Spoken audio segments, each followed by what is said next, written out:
দেখো, তুমি চাইলে এভাবে ১০০ কাপ দই বানিয়ে নিতে পারো। আর এটা বানানো খুবই সহজ।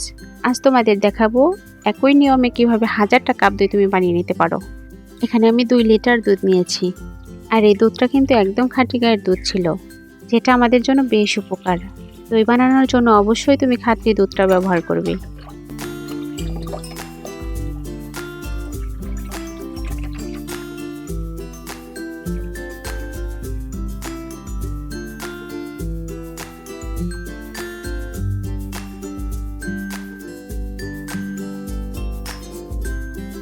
এই ২ লিটার দুধে কিন্তু আমি ১ পোয়া পানি ব্যবহার করেছি, ঠিক আছে? এখন এই দুধ অনবরত নেড়ে চেড়ে জালাম করে নেব।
এটা অনবরত নাড়তে থাকবে, এজন্য যেন নিচে লেগে না যায়। এখানে ২ লিটার দুধে আমি ৪ কাপ চিনি দিয়েছি। চিনির পরিমাণটা আমি একটু কমিয়েই দিয়েছি। তুমি মিষ্টি বেশি পছন্দ করলে চিনির পরিমাণটা আরও বেশি দিয়ে নিতে পারো।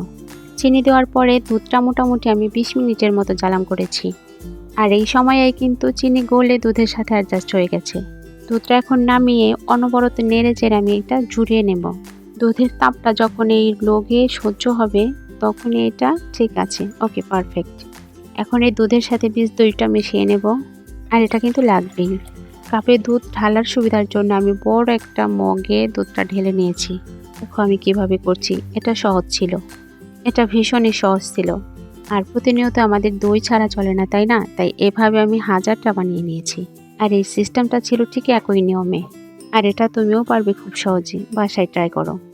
এই দুধগুলো একটু সাবধান মতো ঢালতে হবে, যেন পড়ে না যায়, তাই না?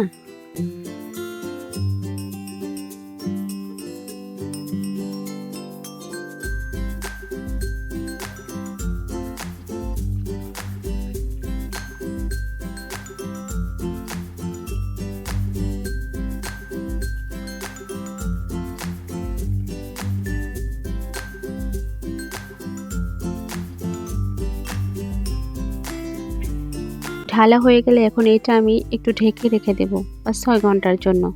একটু ভালো করেই ঢাকতে হবে যেন হাওয়াটা না ঢুকে।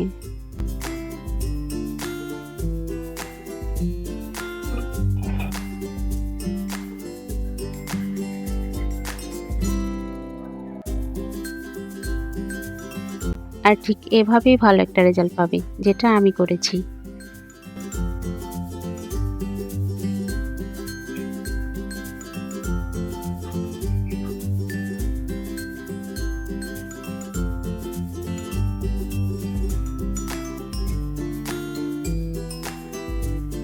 আর এটা বানানো খুবই সহজ ছিল। বাসায় ট্রাই করো। ইনশাল্লাহ আবারও হাজির হব অন্য কোনো রেসিপি নিয়ে। আসসালামু আলাইকুম। আল্লাহ হাফেজ।